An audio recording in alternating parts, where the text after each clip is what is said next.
let's talk a little bit about the story that's going to be on everybody's mind this winter, and that is Juan Soto's future.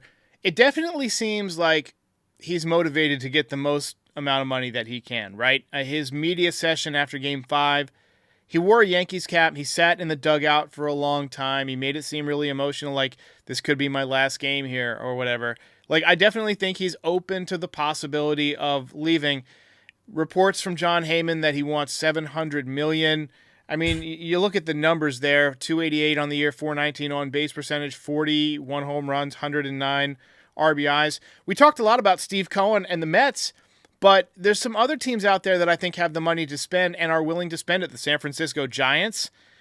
They want to compete with the Dodgers. They know they have to spend to do it. They almost signed Arson Judge. The Cubs have the money, and they want to spend and compete. They brought in a new manager last year in Craig Counsell. They spent to get him, and then they had a disappointing year. And let's not forget the Toronto Blue Jays. They were ready to offer Shohei Ohtani $700 million. So, with Soto asking for 700, that's like, 14 or 15 years at 46, 45, something like that. That's kind of what he's looking for. Any thoughts on Juan Soto's future? Yeah, obviously a great player. Had a career year in his free agency, and I think something that the analytics don't show you about him as a player is that he's ready for the moment. The home run against the Guardians to send the Yankees to the World Series, like the moment's not too big for him, and he can obviously handle New York. To me personally, I feel like the Mets are probably. I think the Yankees have the odds-on favorite. I think they're like a minus 150 favorite to sign him according to DraftKings, but the Mets are in second. I think like plus 250. You can check me on that. But I see the Mets being the ones to ultimately sign him just because I don't think that Steve Cohen's going to be outbid. I don't think he cares. I think he's just going to be like, what do you want, man? Just every time you get an offer, we'll up it. That's my belief. I see the Phillies as a dark horse team to sign him. Played with Bryce Harper and Trey Turner in Washington. Obviously, they're Boris guys as well. And a really dark horse team to sign him, Atlanta. Atlanta's got a lot of team-friendly contracts, a lot of pretty good young players. They have the payroll to spend if they really want to go there. It's I on the could see him East going to Coast. Atlanta. I really could see that. Yeah, You pet you Atlanta, I really see him Atlanta as a combined dark horse. with Acuna Jr. and Matt Olson. Yeah, man. Oh my goodness, that's Yeah. And Atlanta had a lot of injuries, a pretty disappointing year. They won the World Series a few years back with like basically a bunch of replacement players at the deadline. I really think that Soto could finish off their roster right there. They had Sale, who's going to win the Cy Young, Strider when he's going to come back. Like Atlanta's going to be no joke, man. I just hope that wherever he does go, I really hope he doesn't go to Toronto because that's obviously a division rival. I really hope Boston doesn't decide to just kind of get involved for some reason. Houston, any of those rivals. But the Mets would be painful. It would just be painful to see him go to the Mets. But I see Atlanta as Atlanta and Philly. Those are the two dark horses for me, with the Yankees and the Mets being the two favorites. yeah. I view the Mets as the favorite, even more so than the Yankees, just because of the Steve Cohen factor. We got some Yeah, comments about how he didn't outbid the Dodgers for Shohei or whatever, but Shohei wanted to go to the Dodgers. Shohei yeah, views the Dodgers, rightfully so, as the best organization as a whole, like the way they do everything, the way they coach, the way they train, the way they develop. I feel like, the only downside to them is the amount of injuries they've had with their pitchers. They obviously need to fix that.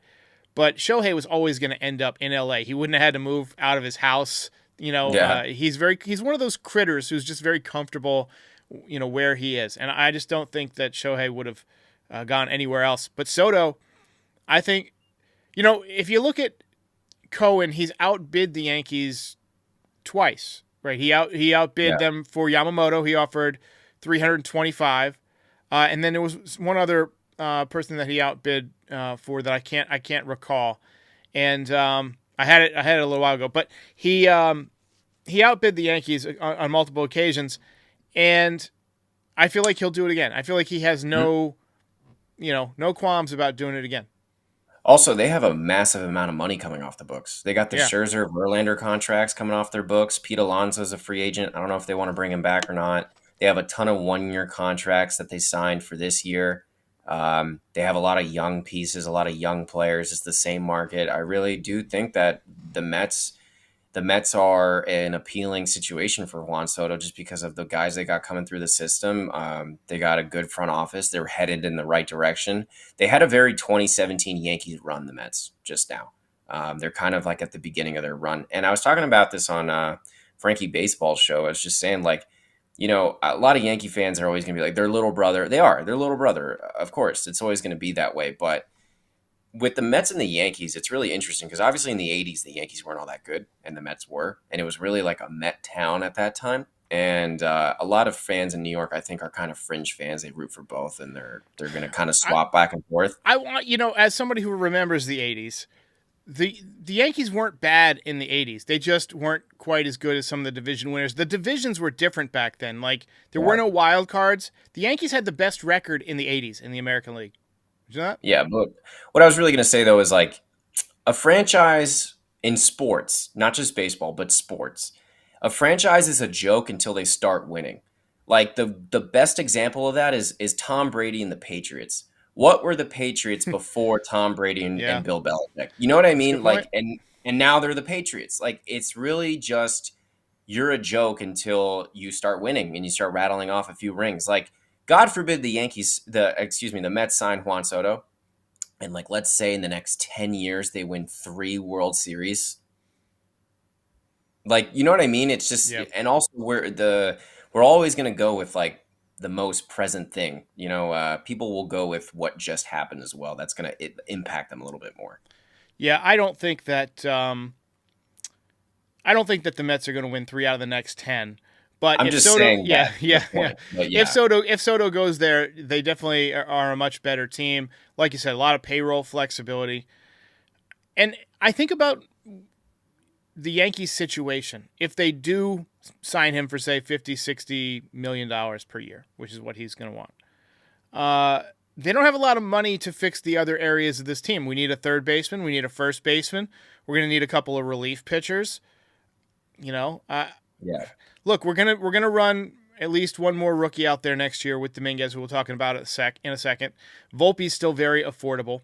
Jazz Chisholm's under contract, so you got a couple of infielders there. Austin Wells, very cheap. Jose Trevino's very cheap as a catcher.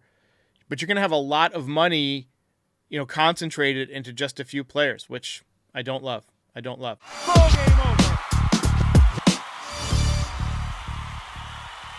If you enjoyed this video, please drop a like and give us a subscribe. It helps other Yankees fans find the channel. We're also on all your favorite podcast platforms and social media.